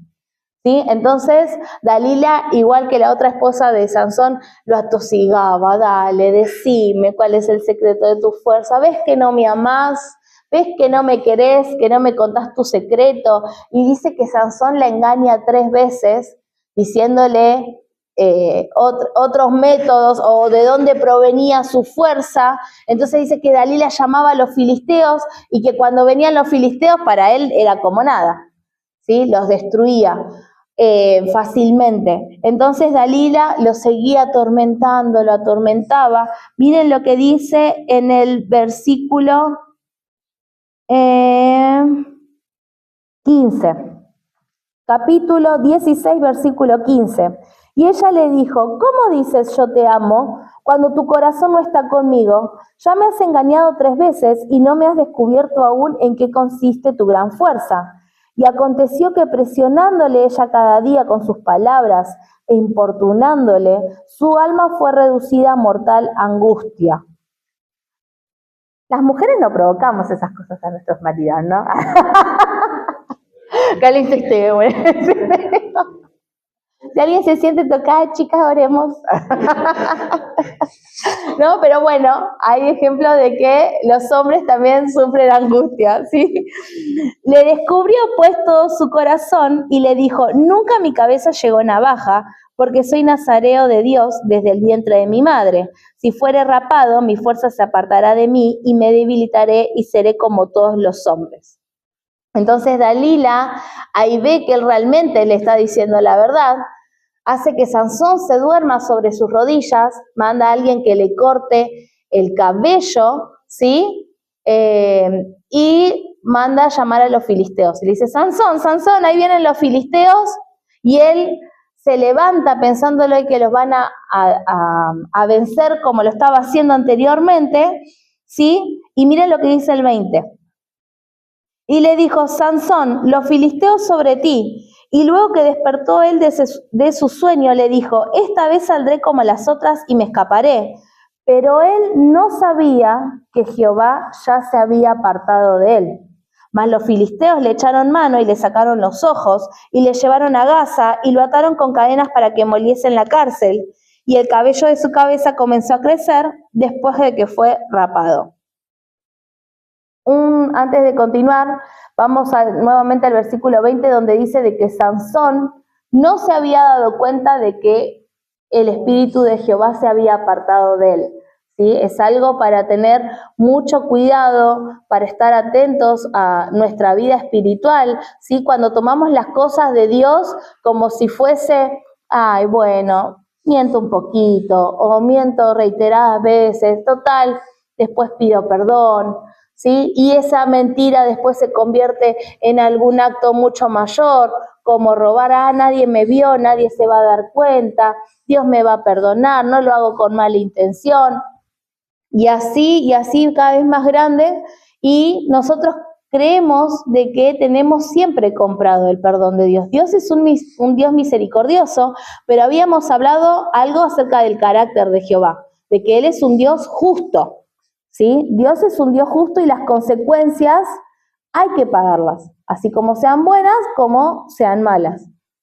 Entonces, cuando ya no nos damos cuenta o no tenemos esa convicción de pecado de saber que lo que hago está mal, tiene que ser algo de que nosotros nos demos o estemos atentos de que tenemos que volver corriendo a la presencia de Dios. Señor, esto a mí me tiene que doler como te duele a vos. Mentir, aunque sea una mentirita blanca, como solemos decir, me tiene que doler como te duele a vos. ¿Sí? Eso es también ser un hijo apartado y consagrado a Jehová, ¿sí? Sansón no se dio cuenta de que Jehová ya no estaba con él. Bien, lo encarcela, le sacan los ojos, ¿sí? Y dice que los principales de los filisteos se juntan a hacer una fiesta por haber vencido a Sansón. Entonces dice que en un momento de la noche estaban todos muy alegres y lo mandan a llamar para burlarse de Sansón. Entonces, recuerden que Sansón está ciego, lo van llevando y le pide al muchacho que lo lleva que lo ponga entre las dos columnas que sostenían toda la casa, ¿sí? Y dice el 28, entonces clamó Sansón a Jehová y dijo, Señor Jehová, acuérdate ahora de mí, fortaléceme, te ruego, solamente esta vez, oh Dios, para que de una vez tome venganza de los filisteos por mis dos ojos. Asió luego Sansón las dos columnas de en medio, sobre las que descansaba la casa, y echó todo su peso sobre ellas, su mano derecha sobre una y su mano izquierda sobre la otra. Y dijo Sansón, muera yo con los filisteos. Entonces se inclinó con toda su fuerza y cayó la casa sobre los principales y sobre todo el pueblo que estaba en ella, y los que mató al morir fueron mucho más que los que habían matado durante su vida. ¿Sí? Entonces, Sansón mata a muchos filisteos, ¿sí? Que recuerden que los filisteos estaban atosigando y atormentando a Israel, ¿sí? Y bueno, de esta forma muere Sansón. ¿Qué nos dice el final casi de Jueces? ¿Sí? Ahora vamos a ver el fracaso moral y espiritual de Israel, ¿sí?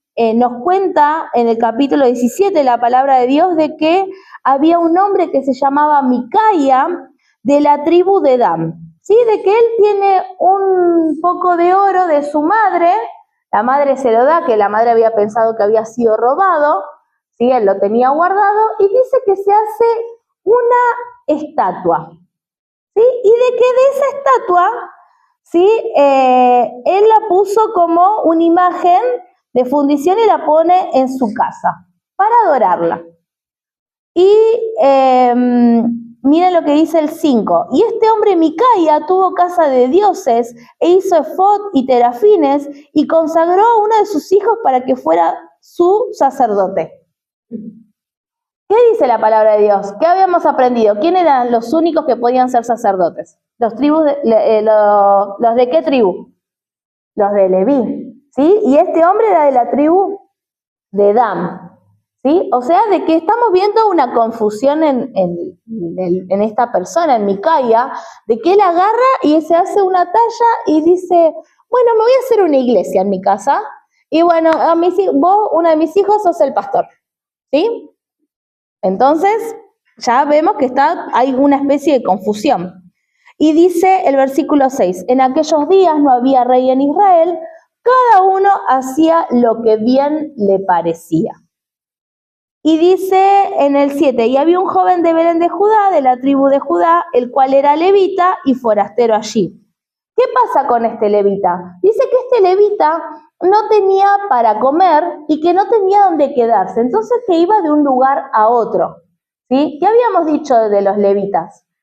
Que ellos tenían su heredad ¿en quién? En Jehová, y que ellos eran mantenidos con sus tareas en el tabernáculo. O sea, si un levita está vagando por Israel, es que no está cumpliendo, o el pueblo no cumple con el levita de lo que realmente se debe hacer. ¿Se entiende? Los de Dan están haciendo cualquier cosa y el levita no está haciendo lo que debería estar haciendo, ¿sí? Entonces dice que se encuentra el levita con Micaía y le dice, bueno, si sos un levita, vení y te hago sacerdote, ¿sí? De mi imagen. Y al levita, si le daban techo y comida, estaba más que contento y aceptó. Entonces dice de que más adelante, en el versículo 18, los hijos de Dan continúan conquistando la tierra que les correspondía a ellos, porque ellos todavía no habían terminado de conquistar. Entonces consultan, van a la casa de Micaía y encuentran al levita, y consultan a Jehová, que Jehová les dice, sí, vayan y tomen la tierra. Entonces cuando ellos vencen, ¿qué hacen? Agarran al levita, agarran a la estatua que habían hecho y se la llevan. O sea, se roban al Dios y al levita, ¿no? Es como si tuviesen su mini tabernáculo andante, que en realidad está todo mal, o sea, no es nada de lo que Dios había establecido desde el principio, ¿sí? Entonces a Micaía lo dejaron sin nada, y dice el 30, el 18:30. Y los hijos de Dan levantaron para sí la imagen de Talla, y Jonatán, hijo de Gersón, hijo de Moisés, él y sus hijos fueron sacerdotes de la tribu de Dan hasta el día del cautiverio de la tierra. Así tuvieron levantada entre ellos la imagen de Talla que Micaya había hecho todo el tiempo que la casa de Jehová estuvo en Silo. ¿Sí? O sea, que ya estaban armando sus propios mini templos, por decirlo de alguna forma. ¿Qué nos cuenta más adelante? Los versículos que, para terminar, Jueces, habla acerca de una guerra civil que sucede en Israel. ¿Qué nos cuenta la Biblia? Dice que había un levita que su esposa lo engañó y huyó. Entonces el levita va a buscarla. Cuando la busca y la encuentra, ¿sí? Se quedan unos días en la casa del suegro que no los dejaba ir, deciden irse finalmente y llegan hasta Gaba, que es en la tribu de Benjamín. Y dice que se estaban quedando en una plaza porque no había nadie que los hospede, así que un señor mayor los encuentra, les ofrece hospedaje, les ofrece comida para sus animales y se quedan en su casa. Vamos a leer el versículo 22. Pero cuando estaban gozosos, he aquí que los hombres de aquella ciudad, hombres perversos, rodearon la casa golpeando a la puerta y hablaron al anciano, dueño de la casa, diciendo: saca al hombre que ha entrado en tu casa para que lo conozcamos. ¿No les recuerda alguna situación del Génesis? Sí, ¿no? Lo que pasó en Sodoma y Gomorra, ¿sí? Bueno, dice que los hombres de Benjamín eran hombres perversos que querían hacer lo mismo con este levita, ni siquiera con la esposa. Entonces dice que el hombre, recuerdan que más o menos como lo que había pasado con Lot, tenían ese don de hospedar, ese deber, mejor dicho, de hospedar, de resguardar al que estaba bajo su techo, y les dice: no, te entrego todo lo que quieras, pero a este hombre no. Y ellos siguen insistiendo. ¿A quién le entregan? A la mujer del levita, la cual es violada toda la noche por estos hombres. Al día siguiente el levita sale y la encuentra ya moribunda, tirada en el suelo, y fallece. ¿Qué hace el levita? Nos dice la palabra de Dios que el levita corta a su mujer en 12 pedazos y envía cada pedazo a una tribu de Israel, manifestando lo que había pasado y que esto no podía quedar así, que algo tenían que hacer. ¿Qué deciden hacer? Todas las tribus van a ir en una guerra contra Benjamín. ¿Sí? Acá vemos la decadencia de que ya no hay respeto entre el mismo pueblo con las diferentes tribus, ¿sí? Violar, matar, esto aberrante de cortar el cuerpo. Todos deciden ir en contra de la tribu de Benjamín y exterminarla. Jehová da el permiso de que van a entregar a Benjamín, ¿sí? En esta guerra ellos se levantan, suben, ¿sí? Y matan, ¿sí? A todo y queman las ciudades de la tribu de Benjamín. ¿Qué es lo que pasa en el último capítulo de Jueces? Como ganaron sobre Benjamín y destruyeron y mataron a los niños y a las mujeres, ellos ahora están viendo que su tribu hermana no va a tener descendencia, porque ¿qué hacen las otras tribus? Juran que no le van a dar a ninguna de las hijas de ellos mismos para que se casen con los de Benjamín, ¿no? Como un juramento también apresurado. Entonces dice, si no se casan con ninguna de nosotros, va a desaparecer la tribu, porque no tienen cómo tener descendencia. ¿Qué deciden? Deciden ir a otra ciudad, matar a todos los hombres y solamente dejar a las mujeres vírgenes. O sea, ven como una cosa va llevando a una peor. Y también la palabra de Dios cuenta de que llegan a un acuerdo de robarse a las mujeres de otro pueblo, ¿sí? Y de que si cuando las vengan a reclamar le dice, bueno, te la compro, ¿no? Es como que el pueblo de Israel quiere destruir a sus tribu hermana, pero después tienen compasión porque va a desaparecer, si se ponen tristes, pero para intentar salvarla, ellos hacen otro mal. Entonces, ahí vemos de que cada uno hacía lo que le parecía, es lo que dice en el 21-25. En estos días no había rey en Israel, cada uno hacía lo que bien le parecía. Entonces, acá terminamos el libro de Jueces, un libro oscuro donde muestra la decadencia moral y espiritual de Israel. ¿Se entendió? Muy bien. Vamos al material. No sé qué hora es. Bien.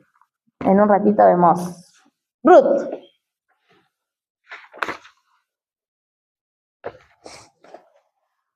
Estamos en la página 26. ¿Cómo vienen con las tareas? ¿Ah? Vamos, miren que es un montón, ¿eh? Hay un montón de tareas. Bueno, autor de Ruth anónimo, el tema es el amor redentor, 26. Trasfondo. Desde el punto de vista histórico, el libro de Ruth describe sucesos de la vida de una familia israelita durante el tiempo de los jueces. En el aspecto geográfico, el lugar de los primeros 18 versículos es la tierra de Moab. El resto del libro está situado en Belén de Judá o cerca de ella. En lo litúrgico, lo literario, el libro de Ruth llegó a ser uno de los 5 rollos de la tercera parte de la Biblia hebrea, cada uno de los cuales se leía en público en una de las fiestas judías anuales. Como el drama central de Ruth ocurrió durante la cosecha, el libro se leía por costumbre en la fiesta de la cosecha, o sea, el Pentecostés. Por cuanto el libro menciona a los descendientes de Ruth sin pasar del rey David, es muy probable que se haya escrito durante el reinado de David. El autor del libro no se identifica en ninguna parte de las escrituras, aunque la tradición judía se lo atribuye a Samuel. Propósito. Ruth fue escrito para describir cómo por medio del amor abnegado y el justo cumplimiento de la ley de Dios, una joven moabita virtuosa y devota llegó a ser la bisabuela del rey David de Israel. El libro también se escribió para conservar una historia admirable del tiempo de los jueces acerca de una familia piadosa cuya fidelidad en la adversidad contrastaba mucho con la decadencia espiritual y moral generalizada en Israel en aquella época. Muy bien, nos vamos a entrar en la Biblia. ¿Sí? Después de Jueces viene Ruth. Es un librito cortito, ¿sí? Pero que tiene mucha enseñanza. ¿Sí? ¿Alguien quiere leer, por favor, el capítulo 1?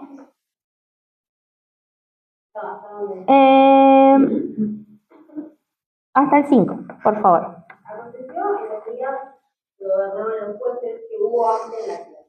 Un varón de Belén de Judá fue a morar en los campos de Moab. Él y su mujer y sus 2 hijos y sus 2 hijos. El nombre de aquel varón era Elimelech, y el de su mujer Noemi.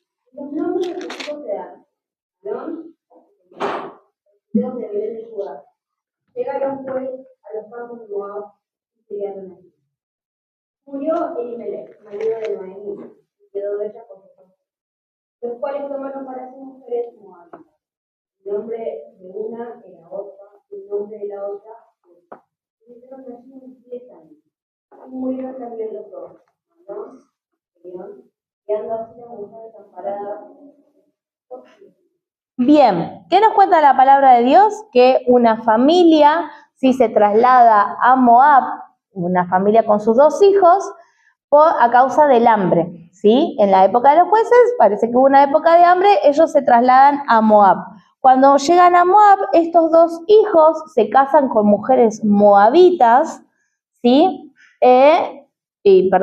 Y ellos fallecen también al igual que su padre. Entonces dice la palabra de Dios de que Noemí, como ya estaba desamparada Y también lo habíamos mencionado en cuanto a las leyes en el Antiguo Testamento, de que cuando uno enviudaba, ¿sí? Tenían que mantener a las viudas. Y recuerdan también esa historia de que habíamos hablado de Judá, de que había tenido a su hijo, ¿sí? Tenía a su esposa y su hijo murió y tenía que entregarle esa esposa a su otro hijo, ¿sí? Para cuidarle, mantenerla, y que ese otro hijo también murió y le daba el tercero. Esas eran todas leyes, ¿sí? Del Antiguo Testamento para poder resguardar a las viudas, porque las viudas quedaban desamparadas. ¿Qué pasa con esta familia? Noemí le está diciendo a sus dos nueras que vuelvan a su tierra porque ellas ya no tienen más hijos. Entonces, de que ellas se quiten sus vestidos de viudez para poder conseguir a alguien que las mantenga, ¿sí? Dice el versículo 8, y Noemí dijo a sus dos nueras, andad, volveos cada una a la casa de su madre, Jehová haga con ustedes misericordia, como lo ha hecho con los muertos y conmigo. Os conceda Jehová que hallen descanso cada una en casa de su marido. Luego las besó y ellas alzaron su voz y lloraron. Entonces ahí las nueras le dicen, no, queremos irnos con vos. Noemí le insiste, váyanse, váyanse. Una se va, pero dice que Ruth se queda con ella. Y miren el versículo 16 lo que dice Ruth. Respondió Ruth, no me ruegues que te deje y me aparte de ti, porque a donde quiera que tú fueres iré yo, y donde quiera que vivieres viviré. Tu pueblo será mi pueblo, y tu Dios mi Dios. Entonces acá Ruth está tomando la decisión de que a pesar de ser moabita, para estar con su suegra, ¿sí? Ella va a aceptar y adaptar la vida de un judío, ¿sí? Aceptando su Dios. Esto también viene un poco a mención como Rahab, ¿sí? Que era cananea, pero su fe le alcanzaba, ¿sí? Para creer en que Jehová, el Dios de los israelitas, era el verdadero Dios. ¿Se entiende esta parte? ¿Sí? De que, está bien, Ruth era moabita, era de otro pueblo, pero si creían en Jehová, eran aceptados, ¿sí? Capítulo 2. Bueno, Noemí y Ruth vuelven a Belén, ¿sí? De Moab se trasladan a Belén. Y vamos al 2.1. Tenía Noemí un pariente de su marido, hombre rico de la familia de Elimelec, el cual se llamaba Boz. Y Ruth, la moabita, dijo a Noemí, te ruego que me dejes ir al campo y recogeré espigas en pos de aquel a cuyos ojos hallaré gracia. Y ella le respondió, ve, hija mía. Para tener en cuenta con respecto a este versículo, ¿qué estaba pasando? Estaban Ruth y Noemí, y ellas eran pobres, ¿sí? Entonces, acá hay otra ley escondida que dice de que cuando en la época de la siega, cuando están cosechando el trigo, están armando los manojos de trigo, y hay trigo que se cae, ese se tiene que dejar a propósito para que la gente pobre pueda ir, vaya y recoja, y tenga para comer, ¿sí? Esto también es una ley dicha en la Torá, ¿sí? En el Pentateuco, ¿sí? Para poder sostener a la gente pobre del pueblo. Por eso es que Ruth le dice que va a hacer eso. Versículo 3. Fue pues y llegando espió en el campo en pos de los segadores, y aconteció que aquella parte del campo era de Boz, el cual era de la familia de Elimelec. Y aquí que Boz vino de Belén y dijo a los segadores, Jehová sea con ustedes, y ellos respondieron, Jehová te bendiga. Y Boz dijo a su criado, el mayordomo de los segadores, ¿de quién es esta joven? Y el criado mayordomo de los segadores respondió y dijo, es la joven moabita que volvió con Noemí de los campos de Moab. Y ha dicho, te ruego que me dejes recoger y juntar tras los segadores entre las gavillas. Entró pues y está desde por la mañana hasta ahora sin descansar ni aún por un momento. Y dice de que Boz, esto le llama la atención de Ruth. Dice, ay, qué muchacha trabajadora. Está desde la mañana, está cuidando a Noemí, ¿sí? No tiene por qué, pero se mantiene a su lado. Eso es un buen testimonio. ¿Sí? Entonces vos le dices, no te vayas a otro campo, yo te dejo, quédate acá, que acá nadie te va a molestar. Y dice que habla también con la gente de ahí, con los trabajadores, y le dice que no la molesten. ¿Sí? Bien, seguimos un poquito más. Versículo 19. Y le dijo su suegra, ¿dónde has espigado hoy y dónde has trabajado? Bendito sea el que te ha reconocido. Y contó ella a su suegra con quien había trabajado y dijo, el nombre del varón con quien hoy he trabajado es vos. Y dijo Noemí a su nuera, sea el bendito de Jehová, pues que no ha rehusado a los vivos la benevolencia que tuvo para con los que han muerto. Después le dijo Noemí, nuestro pariente es aquel varón y uno de los que puede redimirnos. ¿Qué es esto del pariente redentor? ¿Por qué Noemí dice es el que puede redimirnos? ¿Qué? Claro, había una ley también de que si no había más hijos que pudieran mantener a las viudas o al familiar, estaba el pariente redentor. Y tenía que ser un pariente que se iba a hacer cargo de esa viuda. ¿Sí? Era una responsabilidad. Entonces, Noemí ahí empieza a hablar con Ruth para de que ella pudiera tener un momento a solas con vos para declararle de que era su pariente redentor. ¿Sí? Que era su pariente redentor. ¿Sí? Alman ahí como le dice, bueno, Ruth, vos prepárate, acércate, vos cuando esté dormido vos, acércate a los pies de él, ¿sí? Y cuando lo lean en la palabra de Dios van a decir, ay, Noemí entregó a Ruth, que vaya y se acueste en la misma cama. Pero era más parte de un ritual que algo romántico, ¿sí? Era la forma en que ella debía acercarse para poder entablar una conversación con este pariente redentor, ¿sí? Continuamos un poquito más.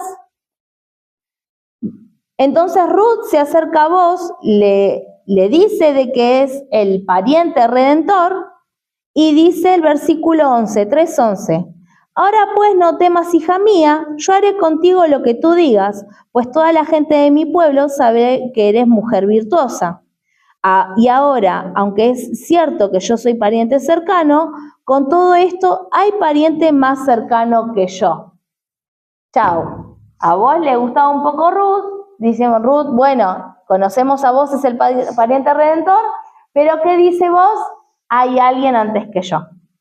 Tenemos que hacer un consenso, un consejo, digamos, una reunión con los principales de Israel para ver si este pariente rechaza la solicitud, ahí recién yo puedo, ¿sí?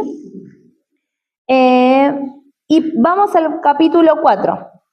Vos subió a la puerta y se sentó allí, y he aquí pasaba aquel pariente de quien vos había hablado, y le dijo, fulano, ven acá y siéntate. Y él vino y se sentó. Entonces él tomó a 10 varones de los ancianos de la ciudad y dijo, siéntense aquí, y ellos se sentaron. Luego dijo al pariente, Noemí, que ha vuelto del campo de Moab, vende una parte de las tierras que tuvo nuestro hermano Elimelech. Y yo decidí hacértelo saber y decirte que la compres en presencia de los que están aquí sentados y de los ancianos de mi pueblo. Si tú quieres redimir, redime, y si no quieres redimir, decláramelo para que yo lo sepa, porque no hay otro que redima sino tú y yo después de ti. Y él respondió, yo redimiré. Claro, están vendiendo una tierra, si la venden, es plata. ¿Sí? Entonces le dicen, no, yo la quiero redimir. Entonces replicó vos, el mismo día que compres las tierras de mano de Noemí, debes tomar también a Ruth, la moabita, mujer del difunto, para que restaures el nombre del muerto sobre su posesión. Y respondió el pariente, que ahí ya mucho no le gustó la idea, no puedo redimir para mí, no sea que dañe mi heredad. Redime tú, usando de mi derecho, porque yo no podré redimir. Entonces ahí hace un acto simbólico, dice la palabra de Dios, que se saca su calzado y se lo entrega a vos, ¿sí? Y en este acto simbólico, con los testigos, se lleva a cabo, se declara de que vos es el pariente redentor. ¿Se va entendiendo? Bien, versículo 10. Y que también tomó por mi mujer a Ruth la Moabita, mujer de Malom, para restaurar el nombre del difunto sobre su heredad, para que el nombre del muerto no se borre de entre sus hermanos y de la puerta de su lugar. Ustedes son testigos hoy. Versículo 13. Vos pues tomó a Ruth, y ella fue su mujer, y se llegó a ella, y Jehová le dio que concibiese y diese a luz un hijo. Y las mujeres decían a Noemí: Loado sea Jehová, que hizo que no te faltase hoy pariente, cuyo nombre será celebrado en Israel, el cual será restaurador de tu alma y sustentará tu vejez, pues tu nuera que te ama lo ha dado a luz, y ella es de más valor para ti que 7 hijos. Y acá vemos un poco de las relaciones familiares, ¿no? Es como un ejemplo de cómo debería ser la relación nuera, ¿sí?, con su suegra. No es imposible, está la palabra de Dios, ¿sí? Porque siempre están los chistes de la suegra, no, pobre la suegra, espero que mis futuras nueras no me hagan chistes de mí, ¿no? Pero es como que es algo ya una idea popular de que la suegra, no, las malas ondas, no. Acá en la palabra de Dios tenemos un ejemplo de amor y de lealtad de Ruth con Noemí. Y tomando Noemí el hijo, lo puso en su regazo y fue su haya. Y le dieron nombre las vecinas diciendo: le ha bendecido un hijo a Noemí, y lo llamaron Obed, que Obed es el padre de Isaí, padre de David. ¿Sí? Estas son, y ahí terminamos. ¿Sí? Ahí dice todas las generaciones que hoy Obed, ¿sí?, es el padre de Isaí, padre de David. ¿Sí? Acá vemos la fidelidad de Dios. Vos era descendiente de Rahab. ¿Se acuerdan de Rahab, la cananea? La que hizo entrar a los 2 espías a su casa. ¿Sí? Ella fue antepasado de vos. Entonces acá se va armando la línea genealógica, de el Mesías, de Jesús. ¿Sí? ¿Se entendió, Ruth?